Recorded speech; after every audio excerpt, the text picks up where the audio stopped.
comment agrémenter une petite allée d'un jardin avec des cordons pommiers 1 ou 2 bras. Avant la plantation de vos pommiers cordons simples, vous allez planter un piquet. Un premier piquet à 40 cm au bord de votre allée, puis tous les 2,50 m, vous planterez les autres piquets. Lorsque vous serez arrivé au bout, plantez le dernier piquet, celui qui sera à l'extrémité, et tirez un cordeau de façon à bien aligner vos poteaux pour que vos pommiers soient le plus droit possible et surtout parallèles à votre allée. Donc maintenant, on va pouvoir planter nos 3 cordons. Ce sont des cordons 80 cm d'auteur. 80 cm d'auteur, c'est-à-dire par rapport au sol, les bras et le sol, il va avoir 80 cm. 3 variétés différentes. J'ai une transparence blanche, un croquet des Ardennes et un rembourg. Entre les troncs, comme pour mes poteaux, il y a 2,50 m et comme il y en a 3, entre les 3, il y aura 5 mètres. Commencez par la plantation du pommier qui se situe au milieu, c'est-à-dire celui qui est à 2 bras. Il est strictement au milieu de nos arbres. Donc comme chaque plantation, lorsque vous faites un trou, eh bien, on va essayer que la terre soit la meilleure possible et on va apporter un petit peu de terreau plantation de façon à ce que les racines soient tout de suite dans de bonnes conditions au moment de la reprise. Remarquez que sur cette plate-bande, la terre a été bêchée, retournée. Donc il n'est pas nécessaire de faire un trou très important. Alors vous remarquerez que j'utilise une fourche bêche. L'intérêt de la fourche bêche, c'est surtout si vous avez un sol humide et c'est beaucoup plus facile pour travailler votre sol. N'oubliez pas que cette plate-bande a déjà été bêchée au préalable. Maintenant, on va planter notre arbre, mais avant ça, on va habiller les racines, c'est-à-dire qu'on va recouper l'extrémité des grosses racines qui ont été abîmées, pourquoi pas, à l'arrachage. Donc là, ici, il n'y a pas grand-chose à retirer. Donc avec un sécateur, on coupe juste ce qui ne va pas. Voilà, et on conserve les radicelles. Allez, maintenant que notre terre est prête, on a remis un petit peu de terreau plantation, on va pouvoir installer notre cordon.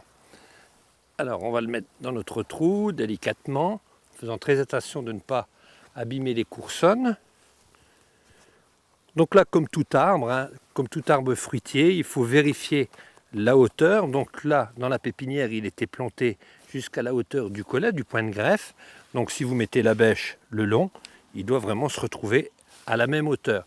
Une autre distance qu'on pourrait vérifier, en principe, on devrait avoir 80 cm entre le sol et le bras du cordon. Voilà, maintenant on glisse la terre entre les radicelles avec votre main. Vous appuyez de façon à ce qu'il n'y ait pas d'air qui reste, qu'il n'y ait pas de poche d'air. De toute façon, ces poches d'air-là seront éliminées aussi au moment de l'arrosage. Remarquez que les 2 extrémités de nos bras flirtent exactement à la distance là où on a planté nos tuteurs. Et on tasse, tout en conservant une petite cuvette pour l'arrosage. Notre premier cordon est planté, donc celui qui est au centre. On va passer maintenant aux 2 extrémités. Voilà, maintenant après avoir fait le trou, on va placer notre un bras, donc dirigé vers l'intérieur. L'extrémité de la branche doit se retrouver au poteau qui est juste au milieu, entre le 2 bras et un bras. Donc après le principe de la plantation, exactement de la même façon. On glisse la terre entre les radicelles. On tasse légèrement.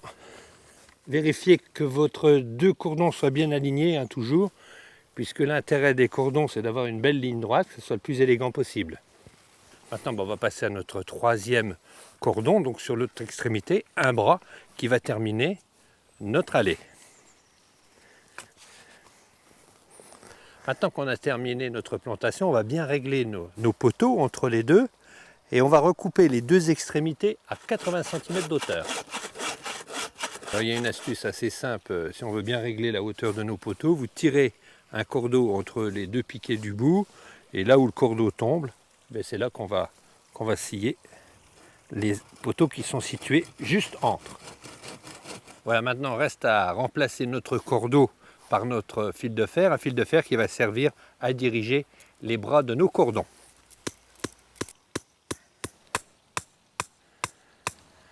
Voilà, maintenant il ne reste plus qu'à attacher nos cordons le long de notre fil. Arrangez-vous de prendre des brins d'osier ou d'autres liens assez flexibles de façon à ne jamais étrangler nos cordons. Surtout, n'oubliez pas d'arroser une fois que vous avez fini de planter.